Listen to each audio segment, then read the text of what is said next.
رمضان المبارک میں عام مہینوں کی بنسبت نیکیوں کا رجحان بڑھا دیا جاتا ہے، کیونکہ اس مبارک مہینے میں شیاطین کو قید کر لیا جاتا ہے۔ آج کی اس ویڈیو میں آپ کو 6 ایسے آسان عمل اور آسان نیکیاں بتاؤں گا جو خاص طور پر رمضان المبارک میں کر کے آپ بہت زیادہ اجر و ثواب حاصل کر سکتے ہیں، جن میں وقت بھی تھوڑا لگے گا، محنت بھی تھوڑی ہوگی، لیکن اس کے بدلے میں ملنے والا اجر اس ماہ مبارک میں بہت زیادہ ہوگا۔ حدیث پاک ہے، نبی کریم صلی اللہ علیہ وسلم نے فرمایا کہ اس مبارک مہینے میں نفل کا ثواب فرض کے برابر اور فرض کا ثواب 70 گنا بڑھا دیا جاتا ہے۔ تو اس میں آپ نماز پڑھیں یا کوئی بھی عمل کریں، اس کا ثواب ہمیں بہت زیادہ عطا کیا جائے گا۔ سب سے پہلا کام جو آسان نیکی ہے اس مہینے میں کرنے کی، وہ ہے خرچ میں کشادگی۔ اللہ کی راہ میں، اپنے اہل و عیال میں آپ خرچ میں کشادگی کریں اور اس کا بہت زیادہ اجر ہے۔ حضور علیہ الصلوۃ والسلام نے ارشاد فرمایا، ماہ رمضان میں خرچ میں کشادگی کرو۔ یہ حضور علیہ الصلوۃ والسلام کا حکم ہے، اور پھر آپ علیہ الصلوۃ والسلام نے اس کی وجہ بھی ارشاد فرمائی، کیونکہ ماہ رمضان میں خرچ کرنا اللہ کی راہ میں خرچ کرنے کی طرح ہے۔ تو اس مہینے میں جو بھی ہم خرچ کریں گے، گویا اللہ کی راہ میں خرچ کریں گے۔ تو اپنے اہل و عیال پر، اپنے عزیز و اقربا پر آپ خرچ میں کشادگی کریں، یہ اللہ کی راہ میں خرچ کرنے کی طرح ہوگا۔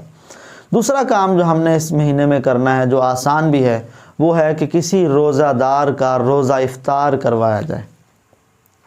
روزہ افطار صرف کروا دیں گے، یعنی کسی کو پانی پلا دیا، کسی کو کھجور کھلا دی، کسی کا کسی بھی ذریعے سے صرف روزہ افطار کیا، اس کی بڑی فضیلت ہے۔ حدیث پاک سے یہ فضیلت ثابت ہے۔ شافع محشر صلی اللہ تعالی علیہ وسلم کا فرمان عالی شان ہے، جس نے حلال کھانے یا حلال پانی سے کسی مسلمان کا روزہ افطار کروایا، فرشتے ماہ رمضان کے اوقات میں اس کے لیے استغفار کرتے ہیں۔ ماہ رمضان میں اس کے لیے استغفار یعنی بخشش کی دعا کرتے ہیں، یا اللہ اس روزہ افطار کروانے والے کو بخش دے۔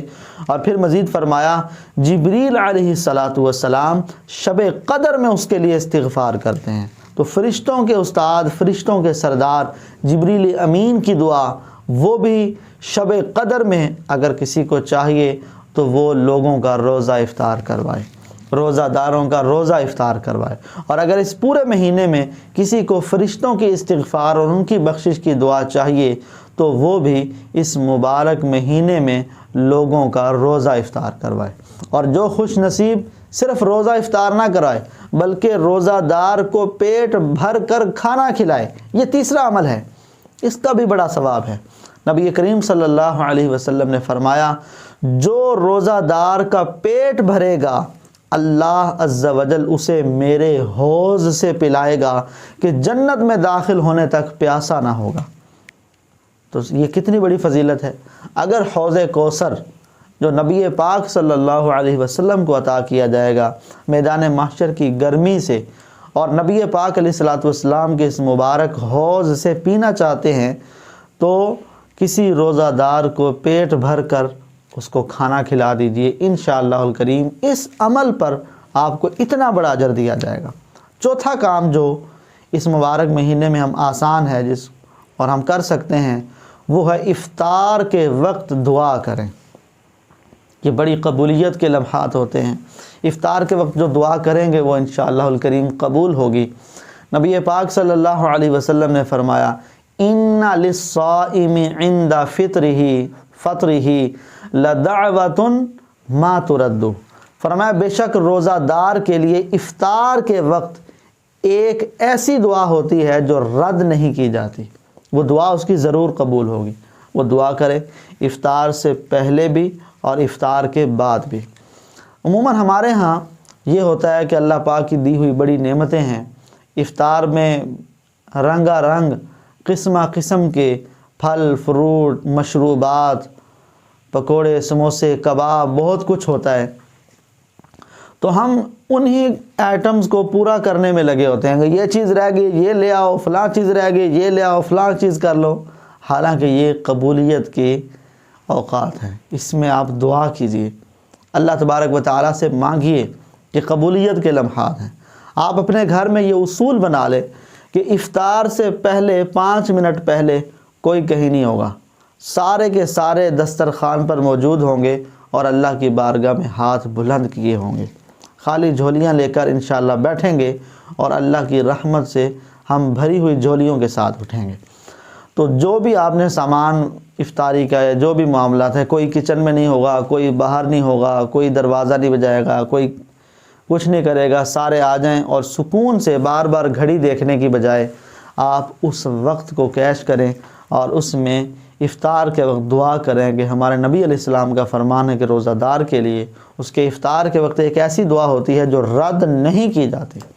اسی طرح جب افطار کر لیں، افطار کرنے کے فوراً بعد پھر دعا مانگیں، یہ بھی قبولیت کا وقت ہے۔ افطار کیا آپ نے کھجور سے یا پانی سے، اس کے بعد پھر دعا مانگیں، کوئی جامع معنی دعا مانگ لیں۔ اللہم ربنا آتنا فی الدنیا حسنہ وفی الآخرۃ حسنہ، اے اللہ مجھے دنیا میں بھی بھلائی نصیب فرما اور آخرت کی بھی بھلائیاں نصیب فرما، اس طرح کی جامع معنی کوئی دعا مانگ لیں۔ اسی طرح 5واں کام، 5ویں آسان نیکی حدیث پاک کی روح سے جو اس مہینے میں کی جا سکتی ہے وہ ہے ذکر کرنا۔ اپنی زبان کو اللہ کے ذکر سے، اس کی یاد سے تر رکھیں۔ حدیث پاک ہے، فرمان مصطفیٰ ہے، فرمایا رمضان میں ذکر اللہ کرنے والے کو بخش دیا جاتا ہے اور اس مہینے میں اللہ سے مانگنے والا محروم نہیں رہتا۔ اللہ سے مانگے اور ذکر کرے، جو ذکر کرے گا اس کی بخشش کر دی جائے گی۔ یہ میری بات نہیں بلکہ ہم جن پر ایمان لاتے ہیں اس مصطفیٰ کریم صلی اللہ علیہ وسلم کی بات ہے۔ اسی طرح 6واں عمل جو اس مہینے میں ہم کر سکتے ہیں کہ مساجد کا رجحان بڑھ جاتا ہے، مساجد میں لوگ حاضری دیتے ہیں، تو بعض جو ہیں وہ یہ کہتے ہیں کہ بھائی فلاں بندے کی صفائی کی ذمہ داری ہے، اس نے یہ جگہ صاف کیوں نہیں کی، فلاں نے کیوں نہیں کی۔